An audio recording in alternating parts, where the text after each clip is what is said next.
continuando con la programación en directo en Radio Solidaria, vamos a recibir a Carlos Fumero con el espacio Laboratorio de Pensamientos. Carlos, ¿qué tal estás? Buenos días. Buenos días. ¿Qué tal, José L. Radio Solidaria? Porque ya estamos en unas fechas súper guapas. Me encantan estas fechas. Y más donde estás viviendo, ahí se tiene que vivir la Navidad, la nieve, Santa Claus de una manera especial, allí en Noruega. Aquí la blanca Navidad es blanca, de verdad. Y mucho frío. Sí. Pero eso sí, no he visto a Santa Claus y no creo que lo vaya a ver. Estoy en guerra con él. No, es broma. Ahora voy a contar un poquito más del programa. Gracias, Carlos, por estos minutos y adelante. Este es tu espacio, cuando tú quieras.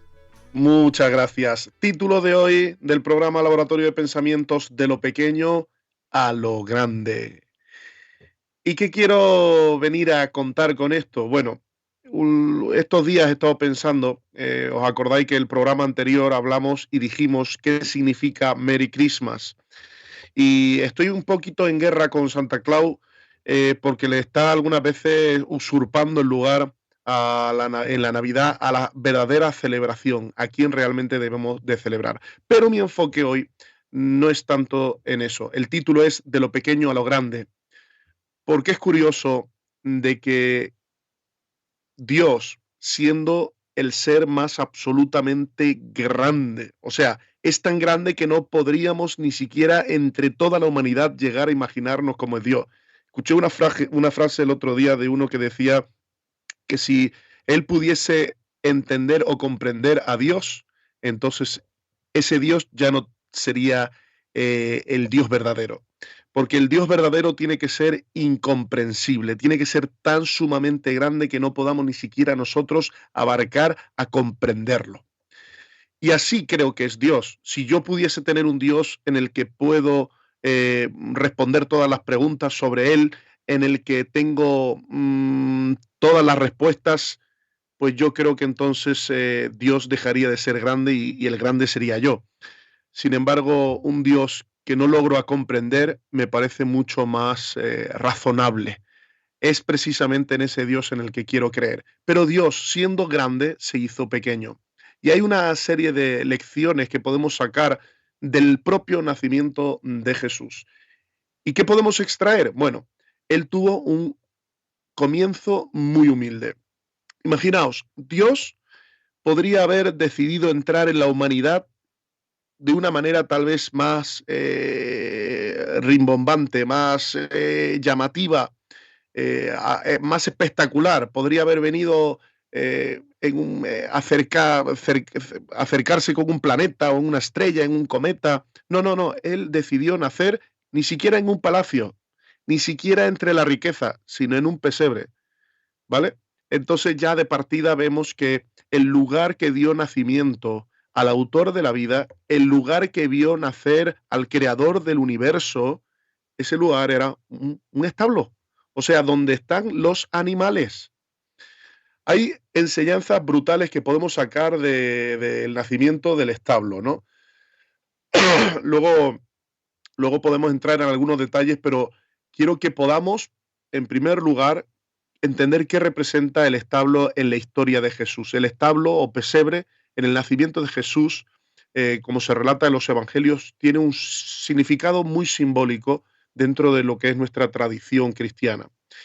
El primero, humildad y sencillez. El hecho de que Jesús naciera en un establo, en un lugar destinado a los animales, resalta la humildad de su propia venida. Este evento está simbolizando de que Dios ha elegido entrar en el mundo de una manera sencilla, de una manera humilde, no en un palacio y no en circunstancias lujosas. Precisamente esto hace que Jesús Dios sea accesible para todos. Al nacer en un establo, Jesús se hizo accesible a todas las personas, independientemente de su estatus social. Esto vuelve a enfatizar de que el mensaje de salvación es precisamente para todos, sin importar la posición social, si tienes mucho, si tienes poco, si eres rico, si eres pobre. Luego también esta circunstancia, este evento, también nos conecta con lo cotidiano. El establo representa una vida común, una vida diaria. Al decidir o elegir nacer en un lugar tan cotidiano, Jesús establece una conexión directa con la vida de la gente común, con el día a día, lo que refuerza esa identidad y esa identificación con las experiencias humanas. También podemos ver que el establo representa la redención de lo impuro. El establo, como un entorno para el nacimiento de Jesús, puede interpretarse como un símbolo de la redención de lo impuro. Un lugar que estaba destinado para animales se convierte en un escenario para el nacimiento del Salvador, señalando la posibilidad de una transformación y una redención en los lugares menos esperados. Y esto me llama la atención porque al final nosotros los humanos y también los seguidores de Jesús hemos querido sacralizar sitios, lugares, hemos construido edificios para que sea la morada de Dios, que sean los santuarios de Dios, las iglesias. Sin embargo, Dios decidió ya no habitar en templos hechos con manos de hombres, sino habitar dentro de nosotros. De tal manera que si Jesús vino al mundo y asoció ese evento que ha marcado la historia de la humanidad, entrando precisamente en un lugar tan inesperado, esto también me está hablando de que Dios está en cualquier lado, puede tener encuentros con las personas en lugares inesperados. Y también esto genera un contraste con el mundo materialista, ¿no? El establo también puede ser visto como ese contraste con la opulencia, el materialismo del mundo. Jesús, al nacer en un lugar tan simple, envía un mensaje de desapego de las posesiones materiales y enfoca la atención en lo que realmente es importante, en esos valores espirituales. La elección del establo como ese lugar de nacimiento de Jesús refleja la intención divina de poder comunicar un mensaje de humildad, de accesibilidad, de redención. Cada detalle en la narrativa del nacimiento de Jesús lleva consigo un simbolismo profundamente conectado con una fe cotidiana. Luego, esto de los lugares inesperados, yo quiero que algunas veces tú puedes sentir que tu vida es como ese establo. Y aquí también hay una lección muy bonita, y es que la vida ha entrado dentro de, de esos lugares que no son tan puros, tan limpios. El médico viene para los enfermos, ¿no? Y Jesús, como Salvador, viene precisamente para salvar lo que está perdido. Por lo tanto, tu vida, aunque pueda parecer un caos, aunque pueda parecer un establo, un lugar donde puede haber suciedad, desorden, caos, es un lugar donde la vida de Dios puede venir y entrar y empezar a transformarte de dentro hacia afuera. Por lo tanto, cualquier corazón de cualquier persona, independientemente de lo sucio, lo viciado, lo malo que sea, puede ser un lugar donde la vida de Dios, la vida de Jesús, puede empezar a nacer desde algo pequeño y convertirse en algo grande. Es curioso que Jesús, la mayoría de sus enseñanzas, cuando habla a qué comparará el reino de Dios, lo compara a cosas que son pequeñas, que crecen.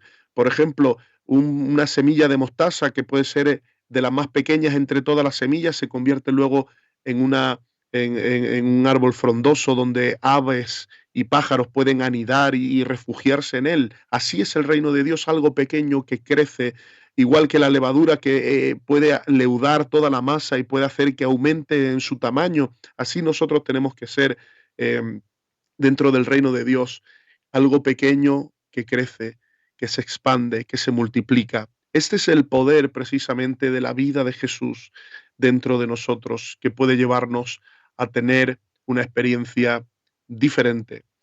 La encarnación de Jesús para mí es uno de los mensajes centrales más importantes que más me fascina. ¿Y qué es la encarnación? Que Dios se hizo carne, que Dios habitó entre nosotros. Es un tema fundamental. Y hay algunos versículos que quiero mencionar de forma rápida. Juan 1:14 dice: el verbo se hizo carne, o sea, Jesús, la palabra, y habitó entre nosotros. Y hemos contemplado su gloria, la gloria que corresponde al Hijo unigénito del Padre, lleno de gracia y de verdad. Y es que Jesús se hizo carne, se vino a habitar entre nosotros.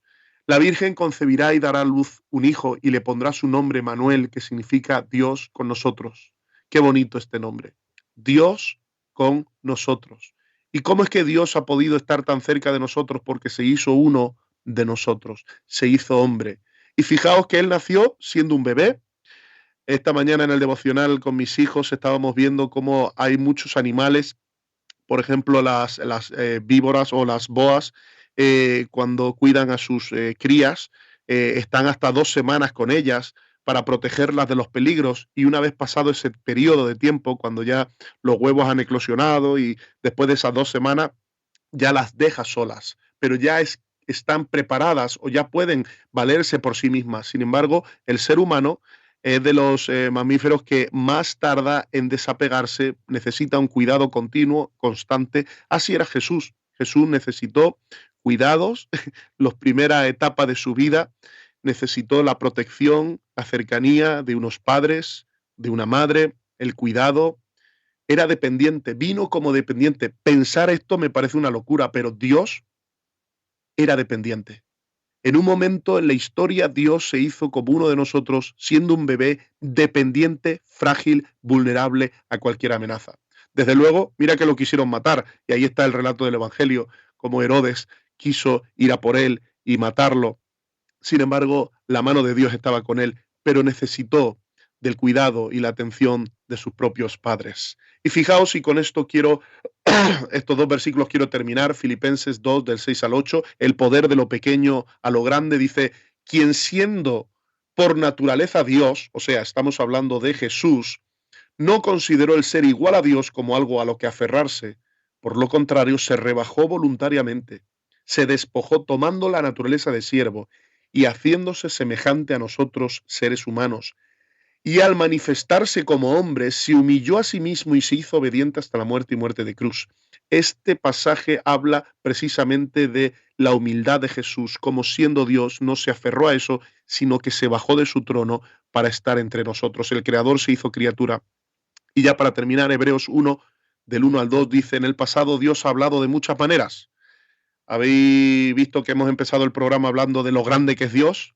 Pues ese Dios tan grande, que ni siquiera nosotros somos capaces de comprender, se hizo comprensible cuando se hizo uno de nosotros y nos mostró cómo el ser humano ha de ser. Pero dice de que Dios ha hablado de muchas maneras, muchas veces, por medio de los profetas, en el Antiguo Testamento. Sin embargo, en estos últimos días, dice en esta carta de Hebreos, nos ha hablado por medio de su Hijo, a quien designó heredero de todas las cosas y por medio del cual creó el universo. Fijaos qué potente cómo Jesús mismo es el mensaje de Dios de esperanza para la humanidad. Quiero hacer este llamado a cualquier persona que pueda estar escuchando este programa. Mirad, así como hemos hablado del establo, un lugar humilde, un lugar sencillo, un lugar cotidiano, inesperado, así puede ser tu corazón. Pero la vida de Dios está interesada precisamente en nacer en esos lugares inesperados. Y que la vida de Dios, que al final es la persona de Jesús, guiando, orientando y salvando, siendo tu maestro, tu mentor, todo lo que necesitas, te pueda llevar a una transformación personal y pueda hacer que de algo pequeño surja algo grande y potente. Y así es el reino de Dios, así es Jesús. Por lo tanto, querido amigo, te invito a que celebres estos días pensando en la encarnación de Jesús, en cómo Jesús vino, se hizo hombre y habitó entre nosotros. Me despido con las palabras del apóstol Pablo: en todo lo bueno, en todo lo honesto, en todo lo puro, en todo lo que hay virtud alguna, en esto mantener el pensamiento centrado. Que Dios te bendiga y feliz Navidad, feliz Natividad, feliz nacimiento de Cristo.